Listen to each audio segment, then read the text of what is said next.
Ruth, are we all set with the translation?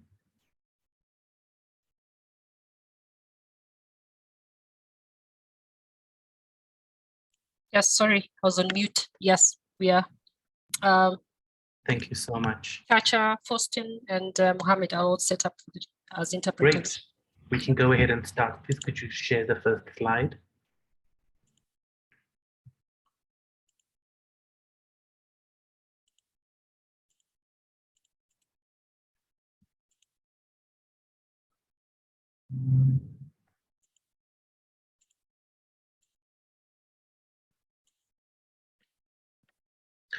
Good afternoon again, colleagues. My name is Tian Johnson. Thank you again for joining us for this call that is dedicated to address questions and answers, as well as to give you an overview about a request for proposals that the African Alliance, in partnership with the People's Vaccine Alliance, has issued in the last week or so. The purpose of this call is to give you an overview of the call, an overview of the various partners, as well as to share with you some perspectives in terms of what we as a collective are trying to achieve with this sub-granting process. The session will be led by our campaigns and advocacy leader, Rahab Mwaniki, and I will be here as well to provide additional support. Contrary to what the slide says, I am not the finance and sub-granting manager. That role is reserved for Arison Mahureva, who oversees our finances and sub-grants. I am the founder and the strategist of the Alliance. Thank you again for joining us. My role here today is simply to welcome you and to give some contextual remarks, which are really these. Colleagues, what we are trying to achieve here with this particular grant is we are looking for radical, envelope-pushing, status quo shaking initiatives. The aim of this grant is not to support standard mainstream activities that perhaps many of us are used to. We really want to use this opportunity to shake the boat, to shake the table, to let our voices be heard, and to approach COVID-19 advocacy on this continent with radical activism. And so it is with those few words that I will now hand over to Rahab Mwaniki, who will take us through the presentation. Thank you again for joining us. Interpretation available in Swahili, Arabic, and French. Please feel free to engage. We will respond not to the chat, but we will respond to questions put in the Q&A box. So please feel free to put your questions in the Q&A box. We will respond to them both in real time as well as once the presentation is over. So thank you again. A warm welcome from the African Alliance, and over to Rahab. Thank you, Tian, and good afternoon, ladies and gentlemen from Africa. I'm glad to be here in this meeting for us to engage in this process. As Tian has said, we are looking at how we can engage in campaigns and advocacy to change the status quo in Africa on COVID-19. So, next slide, please.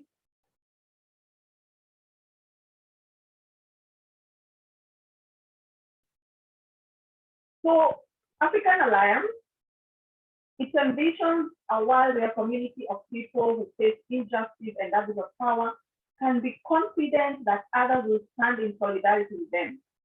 We are an organization that pursues a more equal and just global society that practices radical love, defend, uphold, preserve, and extend their own and others' rights.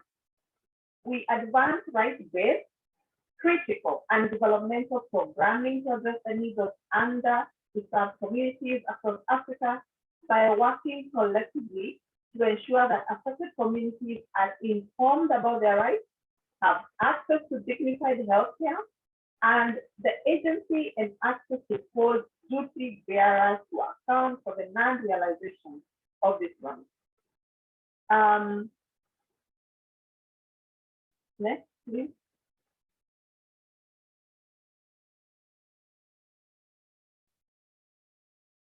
So African Alliance is the host of People Vaccine Alliance. This is a coalition of 90 organizations and networks supported by Nobel laureates, health experts, economists, head of state leaders and activists, and their aim is to work together for people's vaccines available free of charge to everyone and everywhere. We now then host the People Vaccine Alliance Africa at African Alliance. And the reason is there's an urgent need to decolonize global health and pandemic response systems to ensure that African voices are heard and our priorities articulated and advocated for. The African Alliance is home to the People Vaccine Alliance in Africa. And I want to reference that the meeting that took place this week with member states under the African Union umbrella, where we had the African Union Commission, Mwaniki attending, I think it is clear that we're still very far. By November 2022, we need to be at 70%, but the continent, we are at 16%. We have a long way to go. And I think we really have a duty as civil society and non-state actors to take up the mantle. So we are governed by a steering group, which is comprised of regional civil society leaders from all 5 regions of the continent. I think there is a slide where you see how the region has been grouped. Then we are truly in previous in Africa is truly indigenous-led, regionally governed and shaped by the global strategy of the People Vaccine Alliance.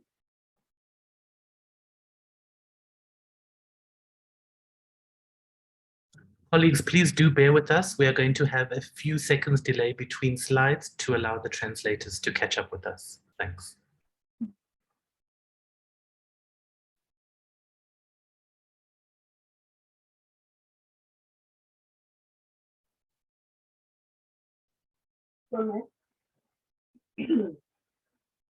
So there is a call for proposal, a request for proposal that is out. The eligibility criteria, I know you have looked at it. So we are looking for applications from indigenous-led organizations. Indigenous means Africans from African origin. This means that the organization must be led by people who are descendants of the original inhabitants of the land in which the organization operates. For example, Rahab is a Kenyan. So if I am in Ethiopia, chances are I may not qualify because I am not from Ethiopia. And this includes groups who have not adopted significant parts of the colonized culture. So we really want to support, you know, when we talk of advocacy, we talk CBOs, more NGOs, that's what we're looking for. But people who are really doing very good work at the community level and at the national level. We have a main office. We need an organization that has a main or head office located in Africa. Your headquarters should not be outside Africa. You must not be an international NGO. This call is for local organizations. The organization must declare a policy and practice of being non-discriminatory in a group, including but not limited to sex workers, LGBTQIA communities, people living with HIV, people with disabilities, people who use drugs, people in detention, migrant youth, migrant populations, and also youth.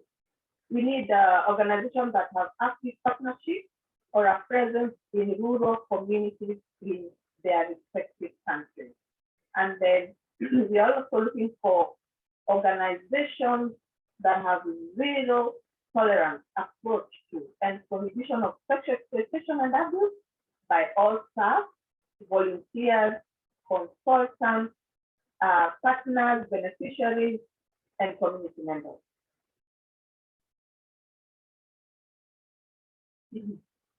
Next. So this selection process and criteria and date is on the website. The call was advertised on 12th of May. Today we have the Q&A and the webinar.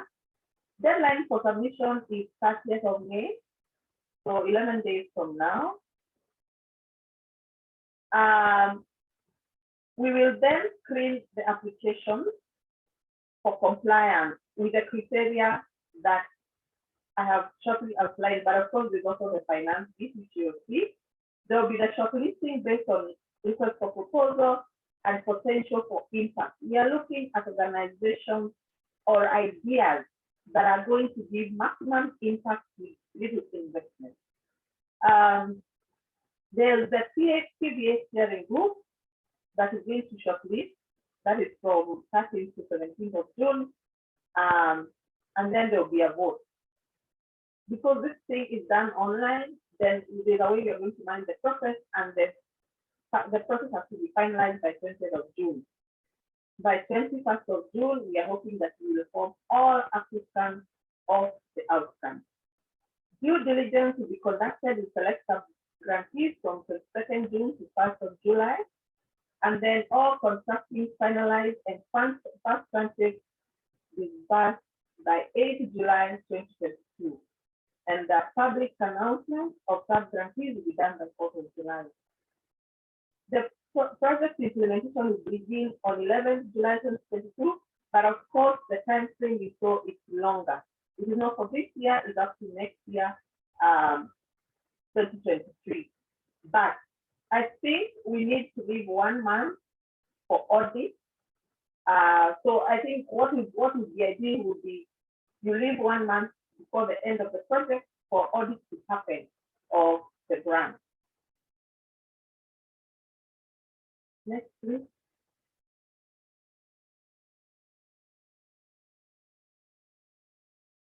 Yeah, this is what I was saying. So projects don't have to be implemented over the entire grant period. You can do it for 6 months, 12 months, 14 months, depending on the activities you have. I think it's up to the different organizations to make that decision.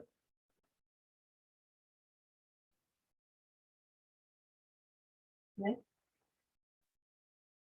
So what you need to provide: proof of non-governmental and non-profit legal status, the non-availability of a formal registration document. In this context, above will not affect funding decisions. What this means is we know in the African continent, in our respective countries, there are some specific organizations that are very hard to get registration. It's a tedious process, even in Kenya. So that the lack of a proof of registration from the NGO board or social services will not disqualify you from us not having a registration. That is something we are leaving open, and we will discuss as per respective individual organizations. Information on applicants' governance. I know we talk of board of directors. Those are big NGOs. We are looking at how are decisions made in your organization. Is it a one-man show, or is there a process that representatives from the communities come together quarterly, monthly to make decisions about what to be done in the organization, give the policy direction?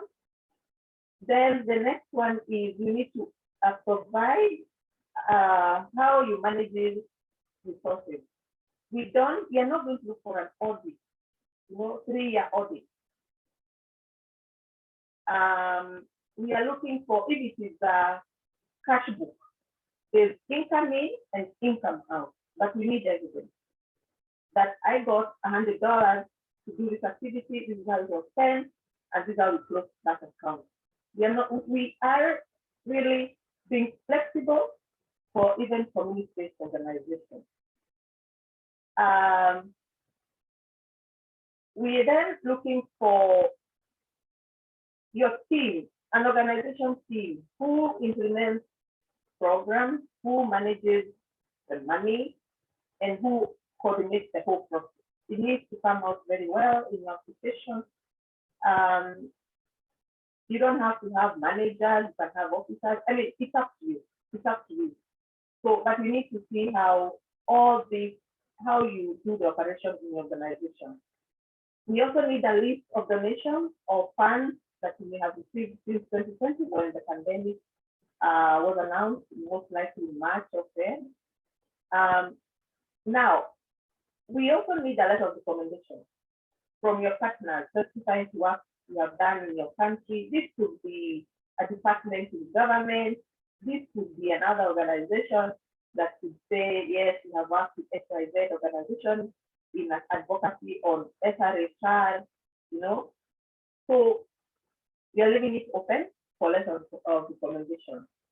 And then any tools or templates you use to see if you are making monthly reports, we want to see how you document, because as for any grant, we want to see if the money spent, the activity, the documentation of the activity, and whether there's progress, and all that. Okay, next. Focus area, I think I want to skip that, so it's in detail in the next slide. Next.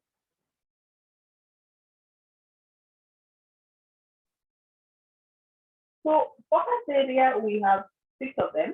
The first is advocate for equitable, affordable, and proportionate access at national and regional level for COVID-19 vaccines, tests, and treatment. At the moment, I know COVID-19 tests, the rapid test is at $50 US. It's still high. How do we advocate? How do we come together and make sure it's even $10? At the moment, as I had said, the continent is at 16% COVID-19 affect. What is this activity? What is this game changer that is going to make sure that we move towards the 70% mark for all countries, irrespective of whether the countries are north, south, east, or west? I think we need to move progressively together as one continent. So, for example, you may decide to do accountability on your national COVID-19 strategy, and it will include the inclusivity and the resourcing. So this is just an example. You may think about any other activities you may want to put in your proposal. Again, if you look at treatment, at the initial time when COVID came, the National Health Insurance Fund, the National Health Fund, refused to cater for treatment for anybody who got sick COVID. The bill was coming to $10,000 US. And I know in Kenya, I led that campaign. We came together and wrote to the insurance companies and said, if you do not insist, we will mobilize you to get out of your cover. You cannot leave me you cannot leave me out when I really need you most, when I've been paying my premiums and all. And remember, they started saying we'll cover some of the inpatient costs, but the outpatient costs were not covered by most of the insurance companies. That was a progress, but we need to do away with this discrimination that is coming with the private sector, that is the insurance company. Okay, next. The second one is we are looking for campaigns to highlight contribution of pharmaceutical companies in sustaining the COVID-19 pandemic. I want to cite the case of Aspen, that is an mRNA manufacturing hub in South Africa. This was the first one who were invited. They are in an agreement with Johnson & Johnson. And remember, you've seen in the media that by March, they were closing shops because there is no market for the COVID-19 and it's in millions. So we cannot do advocacy. We also need to support the pharmaceuticals because this is investment of our people. And the long-term goal, we also have employment for our people, where we are saying there is the low, we are saying there is no employment in the long term. If they are to buy the touch, because vaccines need touch. If they are to buy the touch will come from our country. So it's a whole spectrum when you look at it, but we want something that is very clear. So some activities will include mapping of patent laws and work to reform patent laws in country, measuring the impact of farmers' greed in our country, in our different countries, as it relates to lack of equitable access to COVID-19 vaccines. The fact that we are getting vaccines almost expiring because they are cheaper. Medicine and vaccines that are almost expiring are usually cheaper than those that are 18+ months. Why? Because someone wants to make profit. Why are they not giving us vaccines that have a lifetime of 2 years? We need to also look at activities that are going to do technical skills of advocacy. Our skills need to be built to understand the role of patents and intellectual property rights in the context of medicine access. This is a discussion I think at some point we let it go, but we need to bring it up for to engage in this kind of discussion. We need to investigate, we need to engage in investigative journalism on local business people who benefit from farmer grid. And then we need to understand country capacity for research, development and manufacturing of vaccines, tests, and treatment. We need to also look at related community media training and then build sustained political will and action in support of technology transfer and the establishment of sustainable ecosystems for vaccine manufacturing in low middle income countries. And I want to point out that we have the African Medicine Agency, AMA, in short we call it AMA. 23 member countries in Africa have bidded. Kenya is not one of them. We got the time bar there. We have 23 African countries that have bidded to host AMA. That's the same way Ghana is hosting the African Free Continental Trade Area. So 23 countries, Senegal is one of them. A decision will be made by June. But when these countries host, how else are we supporting our respective countries? Our pharmacy and poison goods, do they have the capacity to give us, make sure we have quality vaccines and fraud health products? Those are the things we need to be discussing and looking at such things and looking at how to support such processes. Of course, not financing them, but giving a voice to the processes that are quick. Next. The third is advocate for national regulatory authority to license existing and new approved medicines to cover all low middle income countries. We need to address the bottlenecks. There are so many. You know, with Commerza, there's a quota business. With the African Free Continental Trade, there's also, we need to address the bottlenecks. We need to engage, we need to do our research and come up with the tangible things that are going to make us achieve. We need to understand the role and process of national regulators, like the SAHRTRA in South Africa, the Pharmacy and Poisons Board in Kenya, the Medicine Control Authority of Zimbabwe, and such kind of regulators. We need to be holding regulatory bodies to account for the prioritization or lack of in approving critical needed COVID-19 related products, tests, vaccine, treatment, among others. We usually say it's so easy for African governments to produce vaccines for animals. What is so different with producing vaccines for human beings? It's the same cost.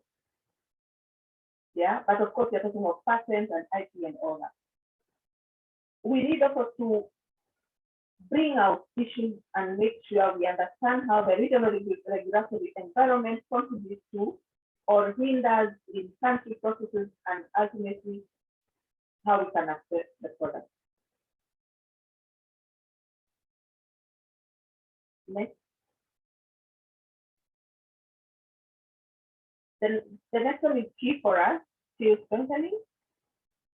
That is, we need to see proposals that are creating some of the skills that help to advance the interventions that are outlined in the proposal.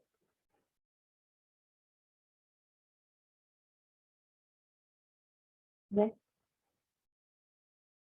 Movement building. We know of very many movements that have been there in the past in the African continent.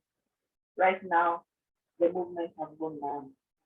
So how do we come together to move forward and amplify our collective agenda?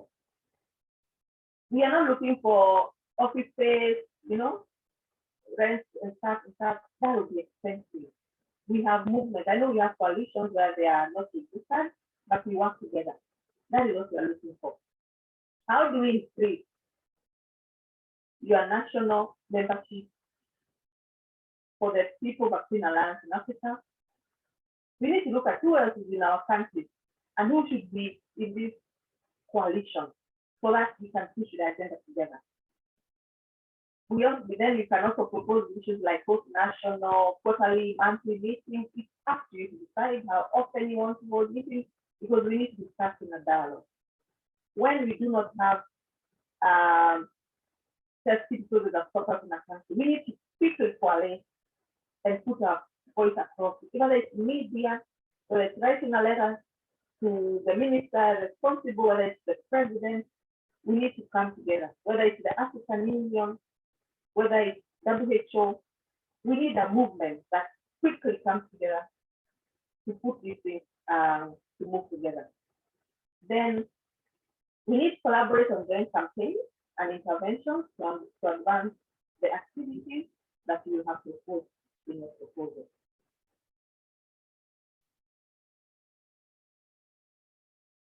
So there has been a number of questions on how to apply. So the first step, if you go to www.africanalliance.org.za, that is a link on the African Alliance website. Then you go through the second step where you see a red icon, check if you're eligible. When you check your eligibility, you come to the third step. You see where you're seeing COVID-19 advocacy support, grant eligibility criteria.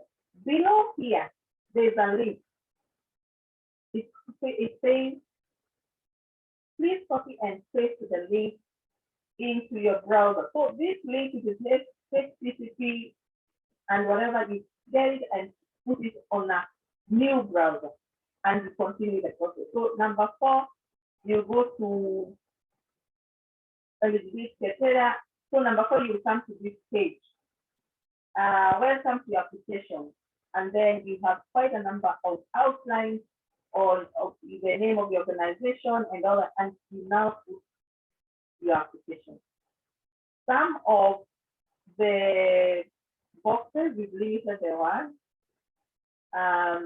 to give, because we want to give an opportunity as a citizen community-based organizations. Some will have a limit of 250 words to 300 words. We are not looking for 10 pages, 50 pages. We are looking for ideas that are impactful. Next. So I want to hand over to my colleague Tian to take over from this session on the budget. As usual, please put your question in the chat box. In the chat box, we will monitor and we will give you feedback at the end of it. Thank you, and welcome to. Thank you so much, Com. Really appreciate that overview. Yes, colleagues, I think as you've heard from Rahab, our intention here is to make this process as seamless, but also as stress-free as possible. Just at a glance of the participants, I can see many of you have been comrades in the sector for years. So I think we have collective historical trauma of applying for grants big and small. And so we've brought that lived reality to this experience to try and ensure that we get the information that we need to be accountable, but also to ensure that this process is not cumbersome. Part of that includes looking at how we've allocated the pot of resources. We've looked at the 5 regions of the continent and we've allocated 280,000 rands, which is about $17,000 depending on the rate for each region, and we'll be awarding 2 grants per region. So a total of 10 grants of 280,000 rands per grant, 2 grants a region. Next slide, please. So the maximum budget amount, of course, you don't have to apply for the full amount. You can if you wish to. For the funding duration, as Rahab had shared, The duration of the project can be any period within the window that we've provided you. It doesn't have to be the entire period. It could be a few months intense advocacy on a specific issue in a specific area. The budget, of course, must have the following categories. What we've done is, if you follow the steps that Rahab had just shared, which is going to our website, doing your eligibility check, and immediately going into the application, you will see that we've set up the budget line items for you. So there will be no Excel spreadsheets that you need to upload and formulas. These are simple, straight and to the point line items asking you, who do you want to work on this project, at what percentage of time, and what is the cost. So we've included predetermined line items there, as well as some open boxes for all of your budget categories: personnel, activities, and admin. The administration cost, of course, is capped to 8% of your total budget. The budget must be in South African rands. And as we move along, we will also ask you to share with us which other donors, if any, are contributing to your project. Again, it's not a criteria, it's simply for us to know who else in the field is contributing to radical advocacy work. A reminder again that we are making these grants available to push forward radical advocacy on this continent towards health justice, towards vaccine access and equity, and to move ahead some of the key components that are coming onto the landscape now, which is around COVID testing and access to treatments. So for those of us who have been in the sector a while, the same struggles we had around HIV, around testing, around treatment, around support, around adherence, around access, all of those issues, we welcome innovative and intense advocacy work and proposals to make that happen. Next slide, please. And so I think now we will open the floor to some questions. I can see a few questions in the Q&A. I'll just go through them. If you have put a question in the chat, please move it to the Q&A box, purely because we have lots and lots of introductions in the chat. So your question might be lost there. So if you would like to ensure that your question is answered, please do put it in the chat box. All of these slides will be loaded onto our website, onto the grant support page, so you can feel free to check in from tomorrow. The slides will be there. There will also be a frequently asked questions sheet that will be in the same place on the website, COVID-19 Advocacy Support Grants. The first question we have here is, hi, I want to ask, what does the policy mean? Should we have an active policy for non-discrimination or a written policy? What we really want to see here is that, do you as an organization, big or small, have a position in terms of non-discrimination? A written policy is ideal, an email to staff. Again, we just want to ensure that we meet you where you are within your organization's lifespan and capacity. But those are a few of our non-negotiables. Our non-negotiables are around discrimination, sexual harassment and assault, fraud, mismanagement, corruption. So those are the few that we stick fast on. Those who will be shortlisted, we will then reach out once the steering group has voted on the applications. We will then reach out and work with you in case there are any specific areas within your application that are weak and that we need additional support or information from you. Tibebu from Ethiopia is asking, is it possible to participate for local media and TV stations? Absolutely, we cannot support state institutions. So if it is a state media house, a state television station, we would not be able to accept the application. If you are a community radio, for example, a community television station, you can feel free to apply. Again, these small grants are made for radical sector shifting advocacy. And we are not looking to support mainstream advocacy work as part of this call. Michael is asking what format is supposed to be used for doing the proposal, both financial and narrative. You'll be happy to recall, Michael, that we do not have a request for a financial and narrative proposal. All of the fields are already put in SurveyMonkey for you to go in and complete. So if you follow the steps that Rahab has just shared, you will get to the SurveyMonkey link. Once you've confirmed that you are eligible, you will then go to the SurveyMonkey link where you'll be asked to fill in a range of fields. Priyanka is asking that we are LGBTQ women group in southern zone of Tanzania The NEAR group is not indigenous-led, but we're working in the Southern Zone, especially in Bay City, for 7 years now. So Brianka, I would advise you to submit your application and it will be reviewed. The criteria of indigenous organizations was purely to make it clear that we will not be offering these grants to international NGOs or NGOs from country X operating in country Y, especially if their headquarters are not based on the continent. Charity is saying, by a list of partners, are you referring to funding partners or other organizations we work with? Charity, once you confirm whether you are eligible or not, and once you are eligible, once you proceed to the application form, you'll see how we've asked very clearly within your organization's current work, who are some of the partners you work with? This allows us to understand a bit more about the work that you do and your history, but also in terms of your activities, there's very clear and pointed questions in the survey that we've called, what do you want to do? Why do you want to do it? And who do you want to do this with? So in that instance, you would give us information on the partners you want to do the specific activities with, in addition to the partners that you would have listed at the outset when you introduce us to your organization. Aaron Sunday is asking mode of application and submission. I think we've covered that extensively. You complete your eligibility check and you move straight onto the SurveyMonkey form. The SurveyMonkey form does not save automatically, unfortunately, so it would have to be filled in at one go. There is no saving function on our SurveyMonkey application form. It will have to be saved at one go. I can see another range of questions asking us to share slides. The slides will unfortunately not be emailed due to the volume, but they will be uploaded by tomorrow on the African Alliance website. So please do go to the African Alliance website for both the slides and any of your frequently asked questions.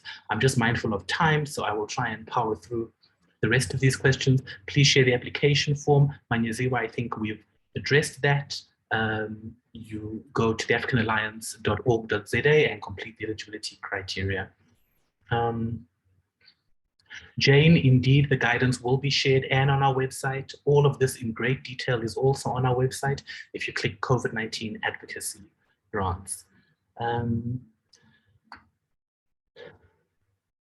Lydia is speaking about her project on managing infodemics, etc. We welcome applications in that regard, Lydia, that show us how you are pushing the envelope in terms of destabilizing the status quo, pushing the envelope in terms of meaningfully understanding, our community is accessing vaccines. If not, why not? What are the political drivers, the social drivers, and how can you employ radical advocacy to address those issues?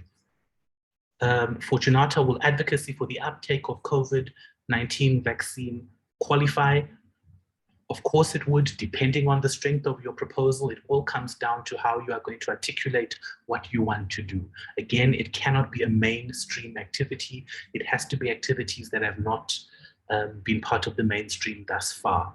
I think we appreciate, colleagues, that we are in this position because for the last now 3 years into the pandemic, we've been trying a range of interventions and activities. In the main, those interventions have not worked. And they've not worked, we can see how they've not worked, because Africa remains one of the most unvaccinated continents on the planet. So what we've been trying before has had minimal success. And what we're trying to do here is give local community organizations an opportunity to put to practice the ideas in terms of how to mobilize communities for a range of issues. This call is not just specific to vaccines. I think some of the examples Rahab spoke about, in addition to testing and treatment, it's also about looking at the bigger players. How does the global environment impact what you are doing in your country? Is civil society in your country on top of, for example, the discourse around pharma greed? How does the greed of pharmaceutical companies like Moderna, like Johnson & Johnson, like Pfizer, how does that greed impact the health, the wellness, the prosperity, the livelihoods of communities at community level?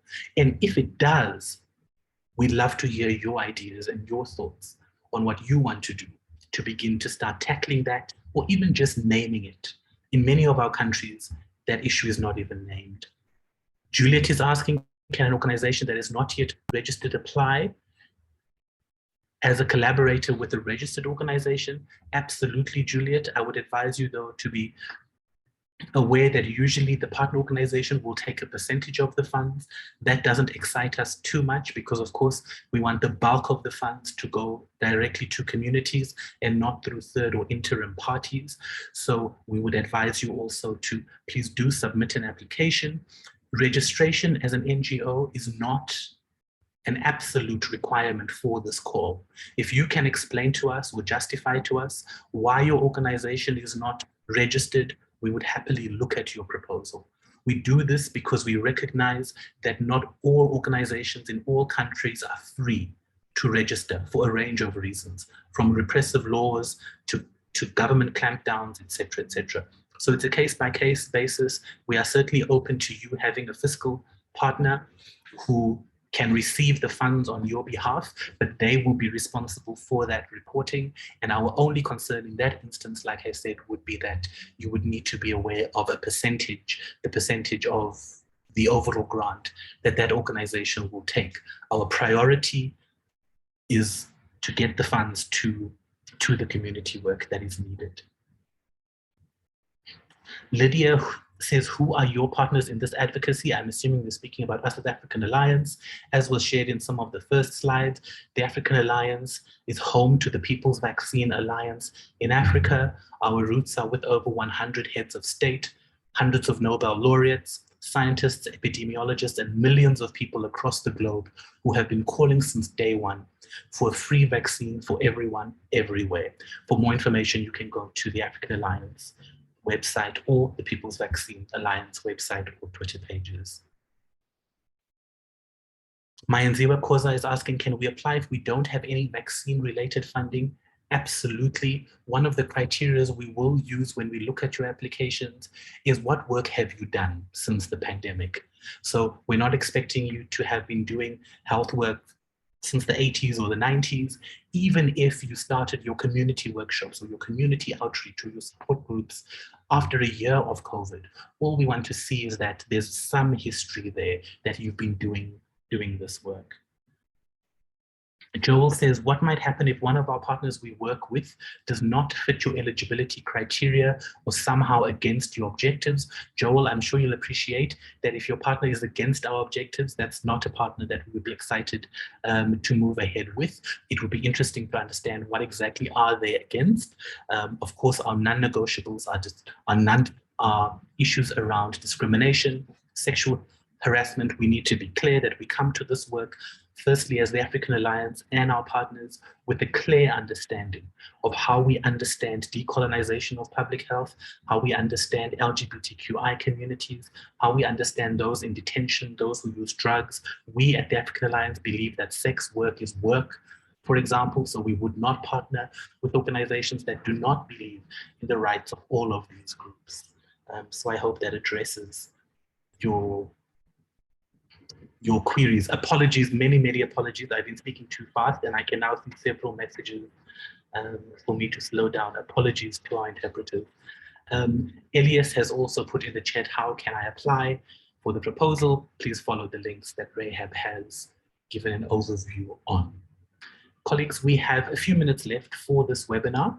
I'd just like to encourage you to put your questions in the chat, a summary. The slides will be available on africanalliance.org.za from tomorrow, so please go there and you'll be able to view them and download them. Also, we will take some of these questions, we'll identify the trends and patterns within these questions, and we will provide formal responses to all of these questions on the frequently asked questions page at africanalliance.org.za, and that will be live by tomorrow. A reiteration that these are fairly small grants, and what we're doing here is we're looking to push the advocacy envelope. If you want to get an idea of some of the work that we as the African Alliance have done and the PVA, the People's Vaccine Alliance, have done, it's on our website. The People's Vaccine Alliance also has quite a comprehensive website covering a range of advocacy initiatives. To give you a flavor, we've done everything from raise awareness around the TRIPS agreement and how that influences our access or non-access to vaccines, testing and treatments. We've done work with the Pope and the Vatican. We've done work with heads of states to raise awareness at global forums around why it's so important to center African needs and discussions at tables which make decisions around Africa. Caroline, unfortunately, there is no other way you can attach files. You will have to use the upload function on SurveyMonkey. If there's a specific technical challenge, you're free to email the grantee support@africanalliance.org.za. But all applications have to be submitted through the SurveyMonkey form with all relevant documents uploaded through the upload function. The only format of document, as far as I am aware, is that you cannot upload Excel spreadsheets. There is no requirement from us to upload an Excel spreadsheet, but you are free to upload PDFs, Word documents, etc., on the SurveyMonkey platform. Colleagues, there's 6 more minutes for this call. We'd like to invite questions, comments, or thoughts in the chat. We're really excited about seeing your proposals that will really move the campaign work ahead. We've done work on misinformation. Many of you might recall that about a year ago, the African Alliance filed a formal complaint against the Chief Justice of South Africa for his remarks around vaccine efficacy and safety. So we look at the entire landscape of how vaccine access happens, ranging from traditional leaders, national leaders who spread misinformation around vaccines, testing and treatment. We do advocacy work to ensure that COVID-19 testing is available. In a country like Zimbabwe, for example, if you are a teacher, about half of your salary you need to spend in order to know your COVID status. And that is outrageous. And that is the kind of challenge we are looking to address through these small grants, through public awareness, through shining a spotlight on the inequalities that are manifesting through COVID. A lot of these inequalities, you will remember and you will recall, have their roots in, or we've seen replicated in the HIV space. Musa Mohammed is asking, are you planning for 2 grantees per region, and can the 2 grantees be from the same country? So are we planning for 2 grantees per region? Indeed, Musa, our plan is to award 2 grants of 280,000 rands each to each of Africa's 5 regions. 2 grantees can indeed be from the same country. This all comes down to the innovation and the radical nature of the proposal. Of course, it won't be ideal because we would like some regional spread. But again, the criteria here is that, is this shifting the field? Is it creating discomfort? Our politics as the African Alliance is very clear around, we believe change is achieved through discomfort, through destabilization of the normal, because it is through doing the normal and what we've been doing, the so-called normal. It's because we've been doing what we've been doing year after year after year that we find ourselves in this place where in many parts of Africa, we have yet to receive a first dose. The US and the EU are moving on to 3rd and 4th booster doses. They are vaccinating their animals in zoos. In Africa, we have yet to vaccinate even half of our healthcare workers. And that is a tragedy. School children in Germany are accessing COVID tests every single day as part of their school day. They test themselves. Those who are positive go home to rest. Those who are negative remain in class. But yet in Africa, testing remains a far, far and distant prospect that we likely won't realize in the next 2 to 3 years. And so it's critically important for us to support work that raises awareness around the testing status in your country, around access, around what do we need to do to transform the sector so Africa can join the world in transitioning out of COVID-19 and not become known as the continent of COVID. Colleagues, we have 3 more minutes left. I will hand over to Rahab Arison. Is there anything else that you would like to add? Harrison, of course, for those of you who will be successful in this application, Harrison will be the person that will be reaching out to you to work with you on your due diligence, on your financial reporting, and be really clear with you in terms of our expectations, because of course, colleagues, we are accountable to our donor, and so we have to ensure that while we don't want to put too much pressure on you and we want to leave you to do what you do best, which is advocacy, we also have to remain accountable. Rahab? Well, thank you, Tian. I think I don't have much to add, just to say that we look forward to receiving colleague applications before the deadline. So make sure you don't send the last date. Don't know how whatever the internet will behave. You know, when everybody's uploading the last time, things don't work. So make sure you upload well before time, so that you're able to put in your proposal. And I wish you all the best. But as I end, I also want to encourage you to register the members of PVA Africa, because that's where the action will start getting going. So thank you so much. Absolutely. Thank you so much, Rahab. Anna will put in the chat a link for you to go to sign up to the People's Vaccine Alliance Africa. It is not a requirement for you to do so for this call, but it is strongly encouraged, because of course we host these monthly meetings with civil society across Africa, where we learn and we share from each other. And this particular granting is made possible through our partnership with the People's Vaccine Alliance globally. So we encourage you to sign up as members of the Alliance. Of course, you would have to agree and confirm that you align with the principles of the People's Vaccine Alliance. And at the core of that is really, do you stand for people's vaccine free of charge everywhere? And if you do, we'd be more than happy to welcome you on board at the People's Vaccine Alliance Africa. Colleagues, I will give you 1 minute to click on the link that Anna has shared in the chat box as we begin to wind up and close this session. Thank you again for the interest you have shown in our work. And in the last minute, Esnat has now asking, do the activities proposed have to cover all the areas outlined, such as IP rights and movement building, or can it be a selection? Esnat, it can absolutely be a selection.